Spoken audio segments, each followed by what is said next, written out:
Welcome back, everybody, to We Are TPM with myself, Kyle Teixeira. Sitting across from me, it's John Teixeira. Hello. This week we are back to talk about, does recession equal housing bust?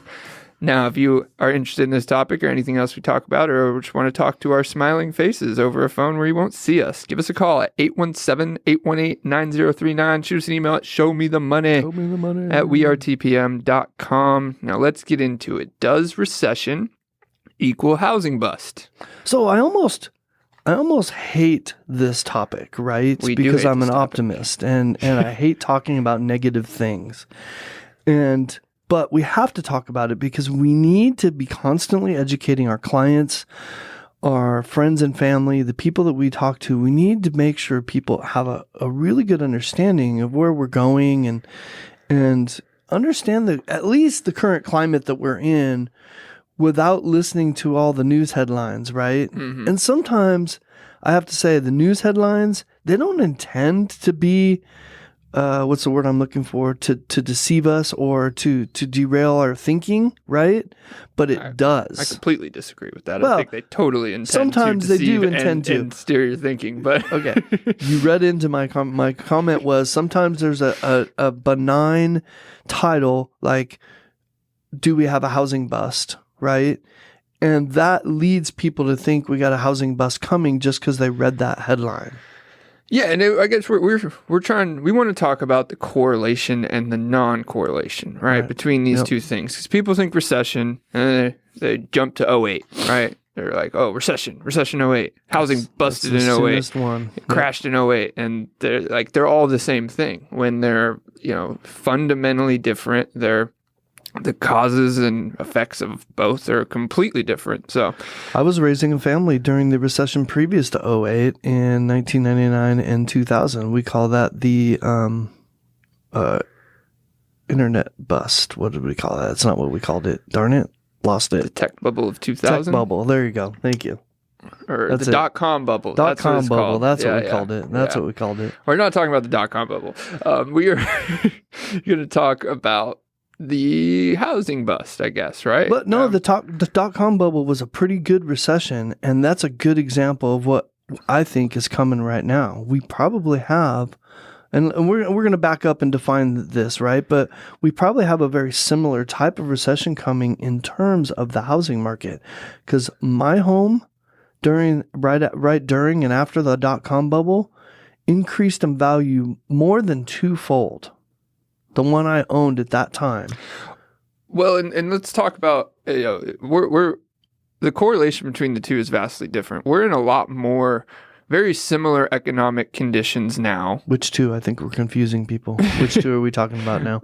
Well, the housing bubble and a recession, right? Oh, got it. They're Okay, back on track. Separate. But the economic conditions of the dot-com bubble are way more similar than the economic conditions of the 08 crash. That's what you were trying to say. That's what I'm saying, and yes. That is completely true. So, yes. And as we go into this, I want to specify that we are not financial advisors. This is not financial advice, and everything we discuss on this is based solely on our opinions and experience. But the reason we say that is because the tech bubble or dot-com bubble of 2000 was way more of a financial instability in the financial system, where 08 was tied to the financial system, but the foundation of that whole crash was in the housing market, in the financial piece of the housing market, where right now the financial pieces of the housing market are very strong. To put it in a very general sense. And the financial system, stock market, and all that stuff is very similar to where it was in .com or in 2000. So economies typically are, how people feel about an economy is based on what is happening with their wealth, right? Mm-hmm. And so some people have their wealth wrapped up in real estate. So when real estate goes up and down, that affects how they feel about their wealth and which then drives how they spend money, right? Some people have their wealth tied up in the stock market, which is a completely different ball of game, right? Did I just mix up two metaphors? That's pretty good. I love it. I think you're talking about a ball of meat when you say it that way. No, I think I was going with ball of wax and a different game. I don't have no idea what that was. Different ball game. Different ball game. Let's do that. Let's go with that. So, but anyways, so that's a different experience. So if all your money is in the stock market and that as that goes up and down, that also affects how you feel right now about your wealth. That's kind of a psychological truth about our economy. But, you know, if you just got laid off and unemployment is at really high levels, then that is the thing that would make you feel whether the economy is good or bad, right? I just made that scenario up, but clearly that's not what's happening right now. But so those people that are off getting new jobs at higher rates, maybe they feel great about the economy right now because they're not in the stock market and they've owned a home since, 2010 and they're doing great. Well, and yeah, there's a lot of different pieces of our current economy. Like you said earlier, there's a lot of deception, in my opinion, going on because you're hearing very conflicting things about our economy. You got, people like our president coming out and saying people's savings have never been better, right? Their savings have never been better. Americans have never been more financially stable, and you can't help but laugh at that. Well, there's also a headline from, from the White House. His own supporters can't help but laugh at that. Well, we're not talking about that specifically, but the point is you're hearing complete opposites. Like our economy's never been better, but we're heading for a recession and people have more money than ever, but they can't spend it and their debt's high. And like, what does that even mean? Well, let's back up, Kyle. Yeah. Our topic basically wraps around, does a recession equal housing bust? No. So define a recession for us. And our answer, let's be clear, our answer is no, because they're not directly correlated. So like you said, let's define a recession.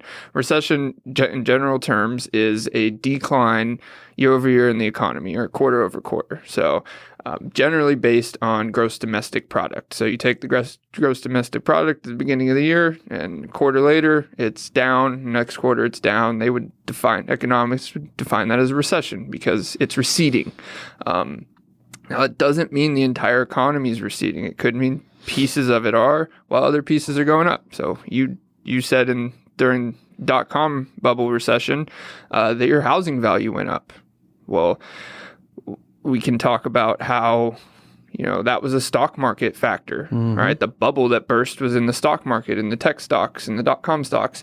Well, a crash isn't just like something that occurs, right? In technical terms, there's a lot of money being pulled out of something, right? There was a lot of money being sold off during the dot-com bubble, right? Mm-hmm. Wealth doesn't just sit in fiat currency or cash. It generally moves somewhere else, right? Mm-hmm.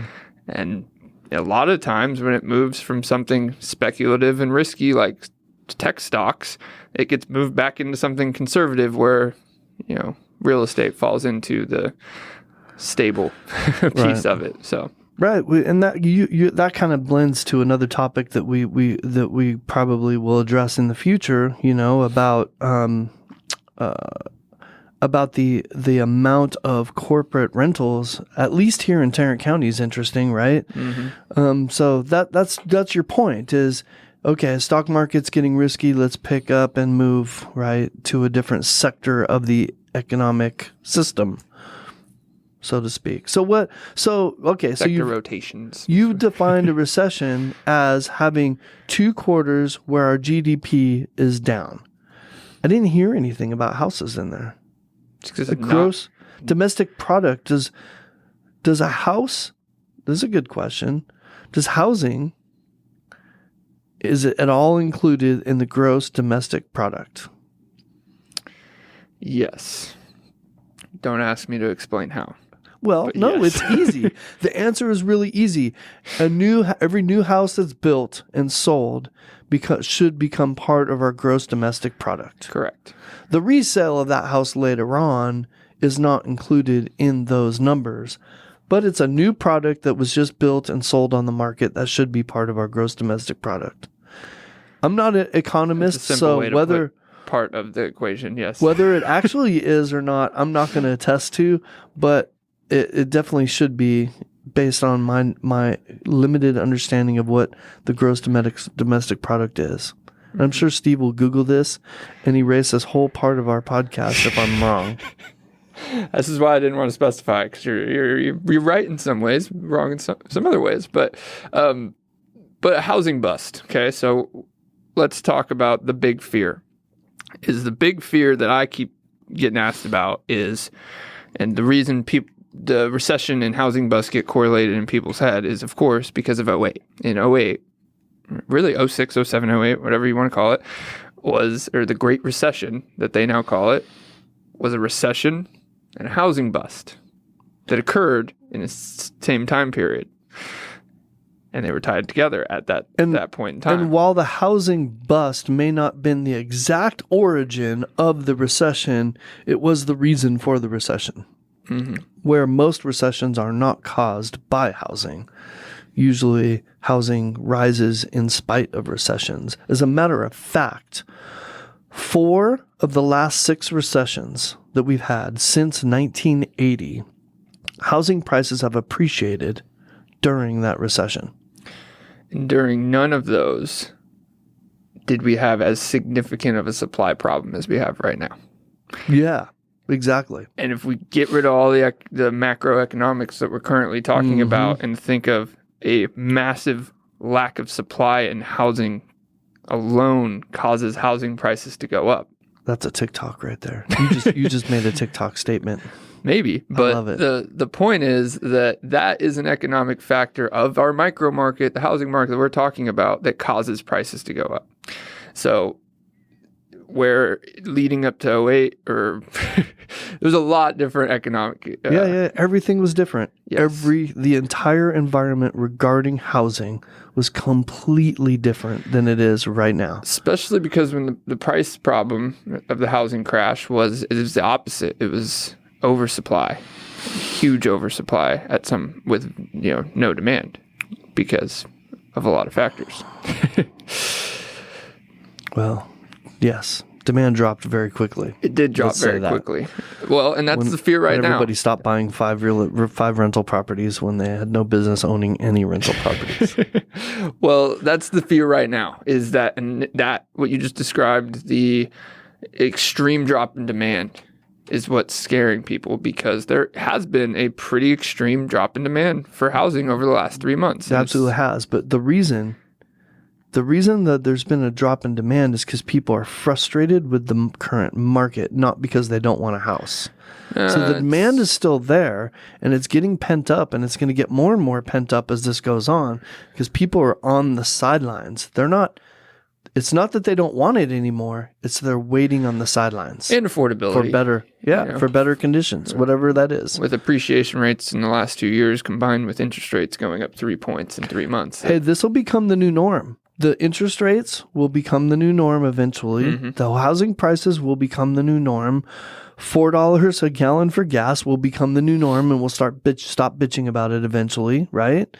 It will all become our new norm, just like it did in the 80s and the 90s when things went through the roof.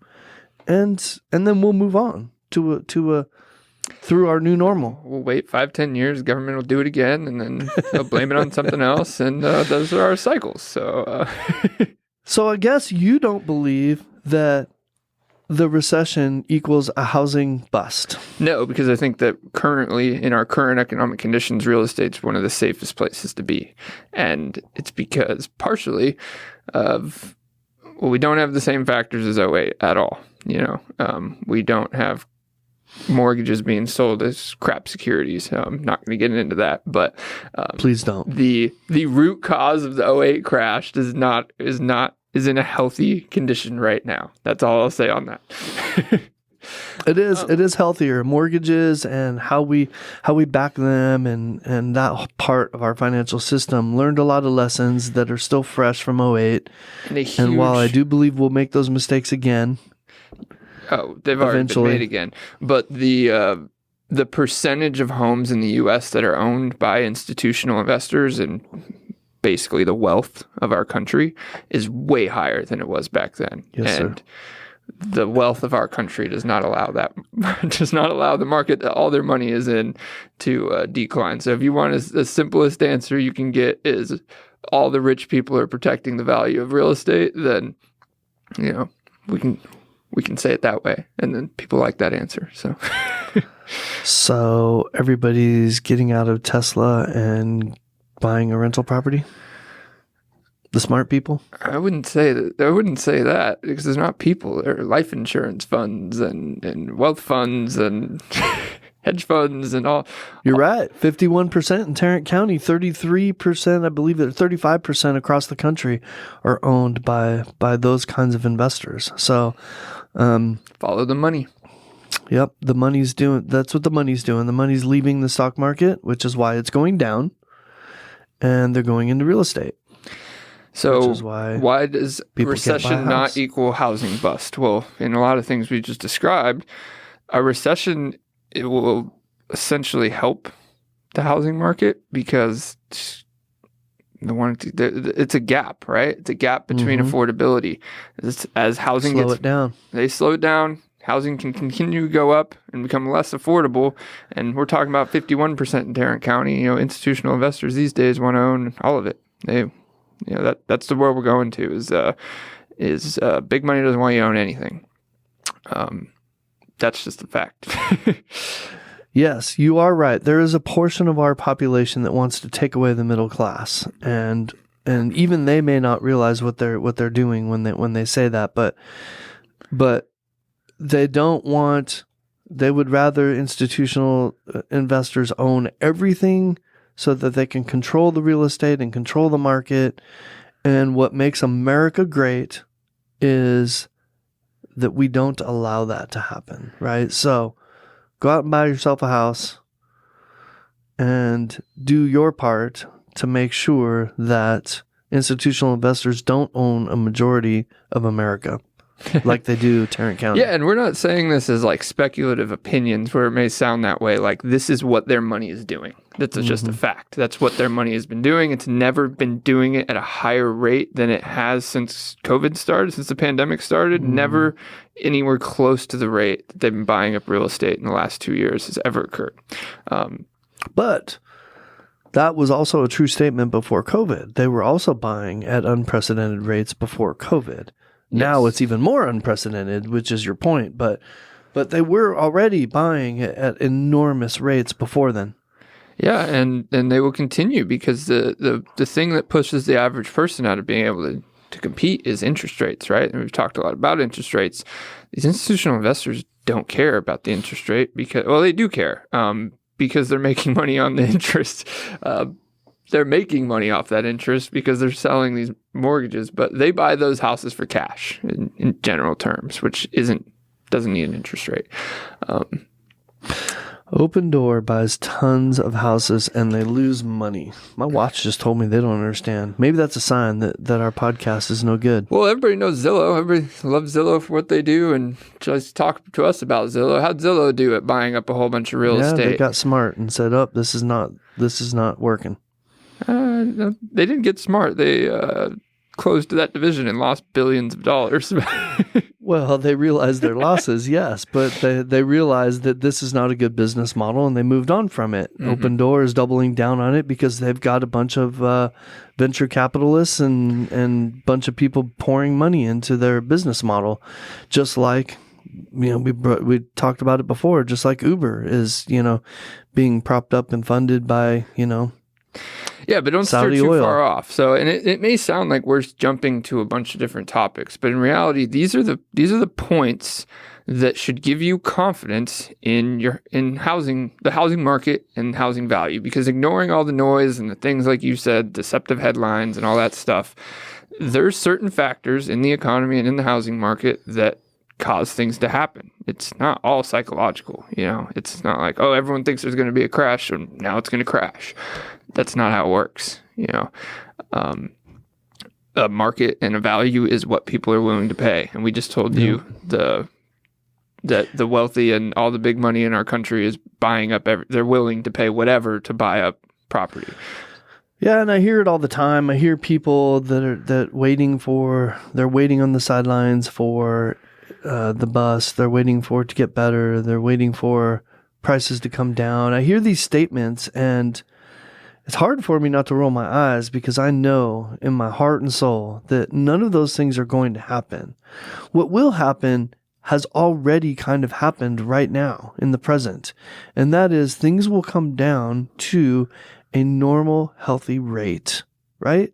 Normal, healthy rate in Texas has always been, I say 3 to 5%. It's really probably more like 3 to 8% in Texas has been a normal appreciation rate in Dallas, Fort Worth, San Antonio, Houston, Austin. We have seen some outrageous numbers. Well, and we're talking about rate of increase. We're talking about a rate of increase. Exactly. That is not. So it's increasing. So it's going to be how quickly more it's going expensive up. Later than it is now. Yeah. So the housing market going down in what you just described is not increasing as quickly as it was when it was increasing insanely rapidly. Right. So and the biggest, this is what I like to tell my friends, actually, especially younger people, when they tell me they're waiting, right? They're always waiting. Everyone's always waiting. And I'm like, are you waiting for a time that your year-over-year wage increases is going to beat the housing market? Because that's never going to happen. Maybe that's too technical. How quickly you make more money is not going to beat how quickly the housing market increases. Like, did your wages went up 5% this year from last year? Okay, well, housing market went up 15%. And then the next year, now your wages went up 1%. Oh, the housing market went up 15%. Now your wages went up 3%. Well, guess what? The housing market went up 15%. Like, so that's compounding appreciation. But the point is, like, what are you waiting for? Because you're just waiting for it to get more expensive.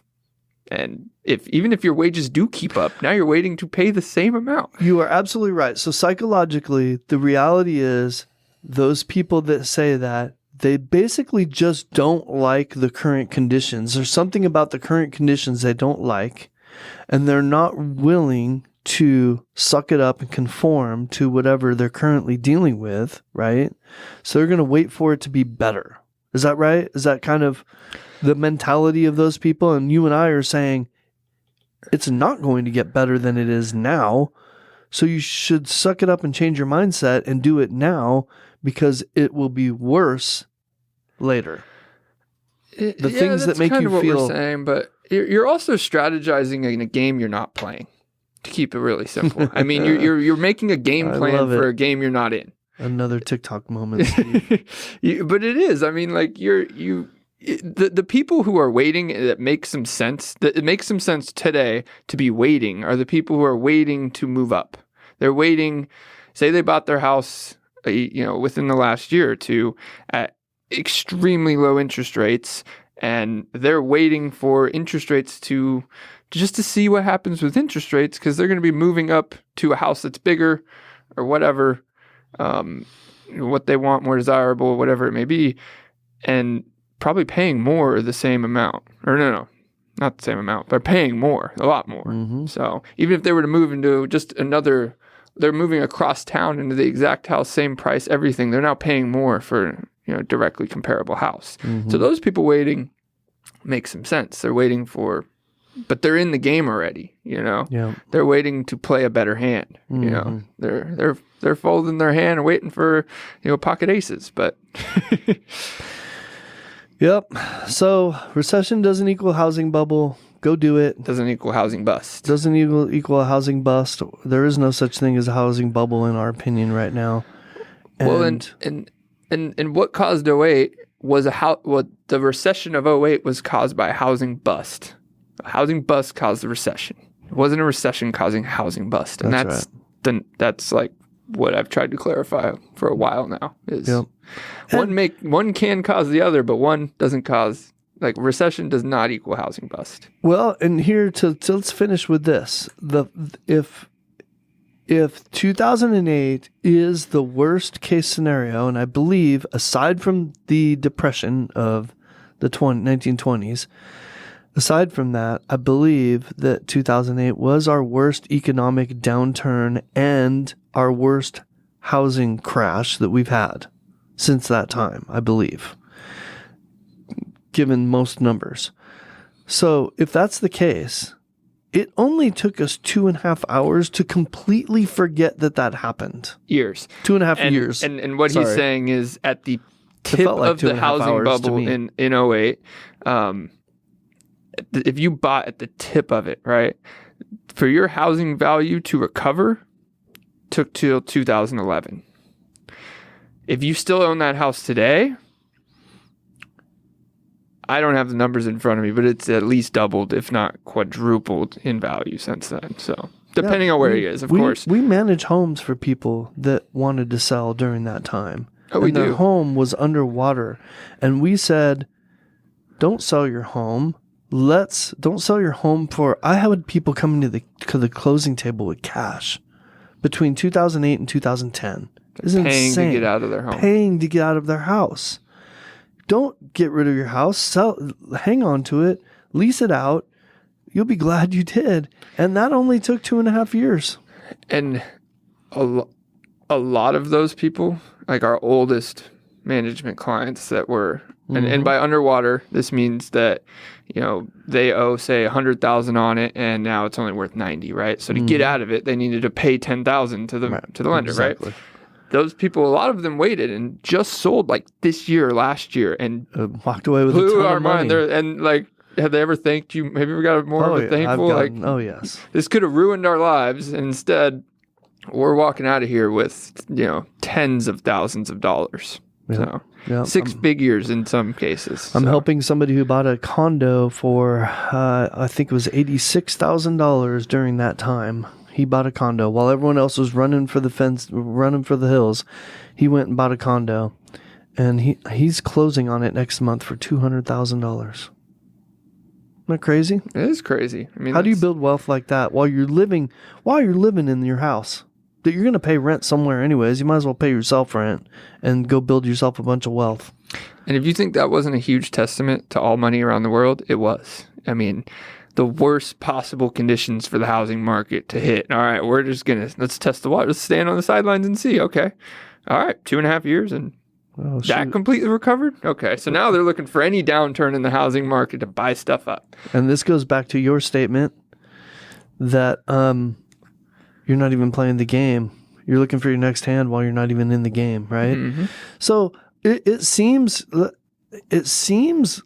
natural economics. You hear buy low, sell high, right? That's true, and that's true in stocks. That's true when you're a venture capitalist. That's true, in a lot of facets economically, right? And your and I viewpoint has always been kind of what you said. Get in the game before you make those decisions, right? Because if you're trying to time the market, then you're never going to start building wealth for yourself. The market's always going to go up. And if there's a small blip, even if it's as bad as 2008, that's still a small blip. Go ahead and look at a timeline of the last 20 years, and you'll see 2008 just go, bloop, just a little tiny bloop, and then it crashing upwards, right? Mm-hmm. Like, that's the worst it gets. What are you waiting for? Get your money in real estate and out of the stock market. Stock market's a gamble. Well, I mean, it's all investing, right? It's risk management. So, but again, the best risk management is what you need to do to invest. But hey, tell me this. Tell me I'm wrong about this. Everybody who pours money into the stock market feels extremely smart while it's going up, and they feel like they are the smartest people on the planet, and they feel wealthy, and they feel like they're going to do this for the rest of their lives. And as soon as it turns around and tanks, they don't feel that way anymore, do they? No, and the government's printing money into the stock market, and whatever the reasons why, it always happens. No, for sure. It always happens. So that's why they say it's long-term investments. It doesn't always happen. Real estate typically doesn't do that to you. That's all I'm saying. Someone tell this guy to go back 20 years and buy Apple. I'd love to. If I had a time machine, I'd be all about the stock market. We'd be doing great. All right. So does recession equal housing bubble? No. Not equal. Does not equal housing bubble because they no correlation. Doesn't equal a housing bust. Doesn't equal a housing crash. Doesn't equal any of those things. So, are we looking for a housing bust? No, I'm not. I'm looking for a slowdown. I'm looking for. We're still going to have a supply and demand problem over the course of the next probably 3 years still, but affordability and everything else has offset that problem and interest rates. So I feel like we're going to come down to some healthy rates and some continue with our supply and demand problem. And we just need to continue, Kyle, you and I need to continue to inspire the people around us to get into real estate, to buy real estate, and to hang on to it for as long as they don't need to sell it. Like what we talked about last week, the investment as investment property too, because as this affordability problem goes up, these interest rates are going up. Institutional investors are buying up rental property, just like we said, and people are getting pushed into the rental market, like we said last week. Rents are going to keep going up. So what you can make off that property is going to keep going up. And get in the game if you want to play. The next phase, Kyle's going to be assumptions. You right, can't Steve? win a Steve, game remember the 80s when we had assumptions? That's what's going to happen again. It's going to that's going to be the next phase of this whole game. Is we're going to be selling houses with assuming these 2 and 3 and 4% loans because we're at normal 7 and 8%, and nobody wants to sell those houses. Oh, good old! It's funny, different markets you can operate in, isn't it? It is. It's all different. People think it doesn't change. Good discussion, Kyle. I feel like we need to have this almost constantly, right? Not necessarily on this podcast, but I feel like we're constantly having this conversation with people, and it's important. The only thing constant is change, right? So that's right. All right, we'll close us out. All right. Well, if you guys have any questions or want to talk about recession not equal to housing bust, give us a call, 817-818-9039. Shoot us an email at showmethemoney@wearetpm.com, or stop by in downtown Mansfield and come talk to us. Hop in on us like other people do. Well, thank you guys for checking in, and we are out. We out. Later.